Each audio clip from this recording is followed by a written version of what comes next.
أعوذ بالله من الشيطان الرجيم بسم الله الرحمن الرحيم الحمد لله رب العالمين وصلى الله على النبي الكريم وعلى آله وصحبه أجمعين أما بعد السلام عليكم ورحمة الله وبركاته الحمد لله an amince ranar idi da sunan idi tana da ma'ana biyu ko dai saboda maimaitawa da ake ta yi shi yasa aka ce da ita idu wato ya je ya dawo na haka ranar ta zama ranar farin ciki to wannan rana da Allah tabaraka ta'ala ya yi mana wannan baiwa da samun wannan gidan talbijin ƙarƙashin ƙungiyar jama'atu izalatul bid'a qamatu sunna ta ƙasa baki ɗaya jagorancin shehun malami jagoranmu shugaban jasa malamai ta ƙasa kuma ta ƙasa da ƙasa a Sheikh Muhammadu Sani Yahaya Jingir ta buɗe wannan gidan rediyo wanda malam ya sanya masa suna Al-Irshad.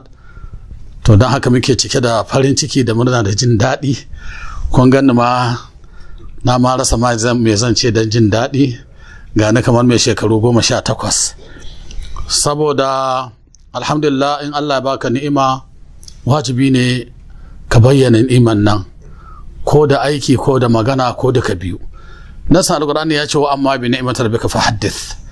In Allah ya baka ni'ima to ka ba da labarin ni'imar a ga ni'iman nan a jikinka. In Allah ya hore ma dukiya ka yi riguna masu kyau, ka gina gida mai kyau, ka sai mota mai kyau, ka gyara masallacin ka yi kyau, kuma ka auri mata kyakkyawa. Wannan duk yana daga cikin ni'imomi, yana daga cikin ba da labarin ni'ima. Kuma da abin da za ka yi musulunci ya ɗaukaka ka yi shi, ba da labarin ni'ima ce. Don wannan gidan rediyon nan wallahi ci gaba ne na musulunci da ɗaukakan musulunci. Don haka muna godiya ga Allah da Allah tabaraka ta'ala ya bamu wannan gidan rediyo wa amma bi ni'mat rabbika fahaddith, gidan wannan rediyo talabijin na Al-Irshad. Allah ya shiryar da mu. Kai daga jin sunan kawai za ka yi dariya, za ka yi murna, za ka ji daɗi, domin wanda Allah ya shiryar da shi kaga ba za ka same shi ɗan ƙwaya ba, ba za ka same shi mazinaci ko ma mai luwaɗi ko maƙaryaci ko mai cin amana ko ɓarawo ba. Za ka same shi mai gaskiya, za ka same shi mai riƙon amana, za ka same shi mai cika alƙawali, in yi alƙawali ba zai saba ba.